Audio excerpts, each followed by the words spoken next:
Welcome to a Clued In bonus episode. I'm Sarah. And I'm Brooke, and we both love mystery. Hi, Brooke. Hi, Sarah. We're ready to begin our read along of Josephine Tey's The Daughter of Time. Yes, and this is going to be really interesting because we are also doing a deep dive into Josephine Tey as our Golden Age author for this season. And so it will be really nice to talk about some of her work in more depth, as well as talk about her when we get to that episode. Absolutely. So today we're going to be discussing chapters 1 through 5, and we'll continue to break down the book a few chapters at a time. It's a rather short book, but we'll hope that you'll read along. And in order to hear the rest of our discussion, you'll want to go over and subscribe to the Clued In Chronicle, which is our semi monthly newsletter. That's right. And it's free to subscribe. So, Brooke, I will be honest that I've read this book already. I actually read it a few years ago, but you know me and my fabulous memory. I remember really enjoying it. So, I'm looking forward to reading it and discussing it with you. Yes, and this is a brand new author for me. Like, of course, I knew the name Josephine Tey. I know that she's a big name in like classic mystery, but this is my first chance to read any of her books. And already in this first little section of the book where we're getting this set up and we're meeting for me in meeting Inspector Grant, I am enjoying it so much. Well, that's so good to hear because this book is often on lists that you will see of the greatest mysteries of all time.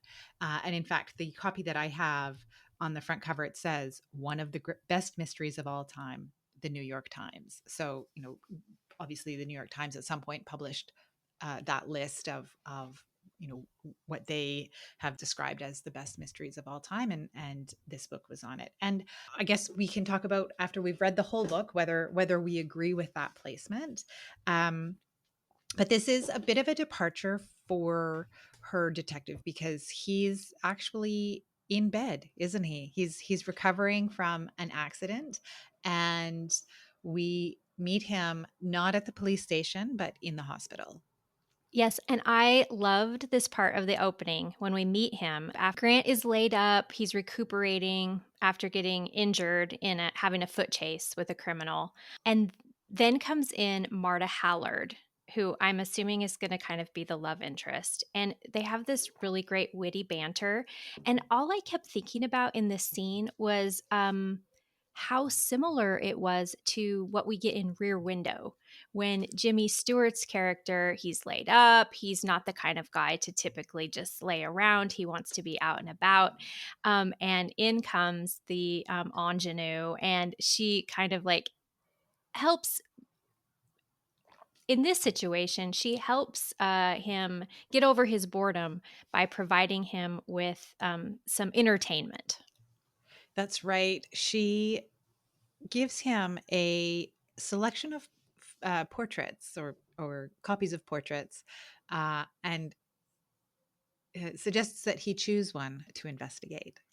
Yeah, I liked it. She said, I know how much you like faces. And so we kind of get this idea that, every sleuth kind of has their little area of expertise. So I feel like Grant is someone who knows how to read faces and kind of understand people through their expressions and their face. And he says, he looks at this portrait of Richard III, who is who he chooses, and he doesn't appear to be a villain to him. Yeah, so despite his skill at assessing people, he's a bit surprised when he realizes who it is that he has selected because he initially thought that he looked like he might be a judge Hmm. rather than someone who would be standing before a judge as a criminal. So in English history, there's a period called the War of the Roses, and it's two warring families, the Yorks and the Lancasters, and Richard III is a member of the York side of the conflict. And the scandal surrounding him is that so his older brother was the king, King Edward, who dies, and he leaves behind two young sons who Richard becomes their guardian, and essentially becomes the ruler in their stead because they're young. They're 8 and 10 or 10 and 12. I can't remember.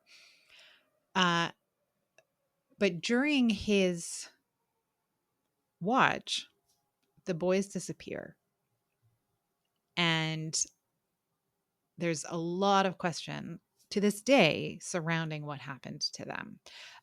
So their bodies were found in the Tower of London in a stairwell.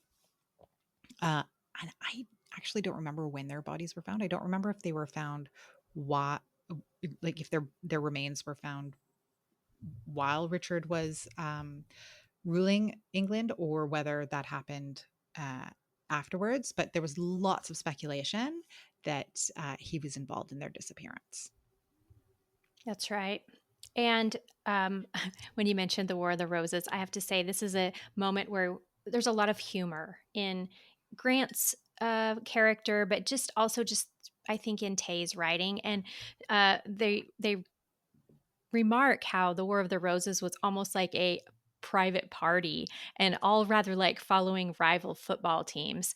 So, this idea that this war is going on, but really the people of the country are just kind of like oblivious to all the happenings that are taking place. Yeah, that's, I think, very true. And I, I agree. I think she's a very adept observer of Hmm. people. We see that in her writing. She gives that skill to Grant. And we see that in the way that he has analyzed the various people that he interacts with at the hospital, right? His nurses. Hmm. And he's assigned them whole backstories based on his interactions over the past few nights or few weeks that he's been in hospital. Yeah, and it's really humorous, and you can see his boredom, right, and his restlessness. He's resorted to creating backstories for the staff, and it's really endearing. I liked the thought of this, like because he starts talking to his nurses or different members of the staff about the history of Richard III, and they start questioning like everything they learned in school about this their country's history, and it really makes you think about the way that history is written down and like what is the truth behind it and what are we Hmm. told that makes the narrative work. So I enjoy that, and I expect that it will kind of unfold as the book continues. Yeah, I like that observation, Brooke, that you know, we kind of get a sense of Richard III, who has been dead for hundreds of years, from the history that has been passed down during that time about him. Mhm. I even one of the books that he first gets his hands on, because even lying there looking at this portrait, then he's like, "Oh, well, okay, what do I remember about Richard III?" So he starts asking people for, do they have a history book? And one of the first ones he gets is like the children's history book, so like probably like a picture book that, and it's like kind of paragraph, but it illustrates that idea of like many of these big moments in our history, the little nugget that we have is just maybe amounts to a couple of sentences.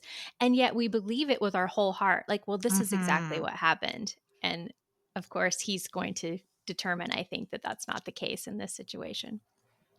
Well, yeah, I mean, I think that's the rest of the book, right? Is that Hmm. he's going to do this investigation and try and determine, okay, what really happened to those boys? Exactly. Well, so I think we have been set up for a great story, Brooke. And when we meet again, we will have read through to the end of chapter 10. That's right. And so, everyone, if you're following along, that's the next section. Don't read ahead. We'll just discuss that chunk the next time. And thank you for joining us today. We hope that you go over and subscribe to the Clued In Chronicles so you can be a part of the rest of this project. But for today, thank you for joining us on Clued In Mystery. I'm Brooke. And I'm Sarah, and we both love mystery. Clued in Mystery is written and produced by Brooke Peterson and Sarah M. Stephen. Music is by Shane Ivers. If you liked what you heard, please consider telling a friend, leaving a review, or subscribing with your favorite podcast listening app. Visit our website to sign up for our newsletter, The Clued In Chronicle, and get mystery news, podcast updates, and bonus episodes. We're on social media at Clued In Mystery.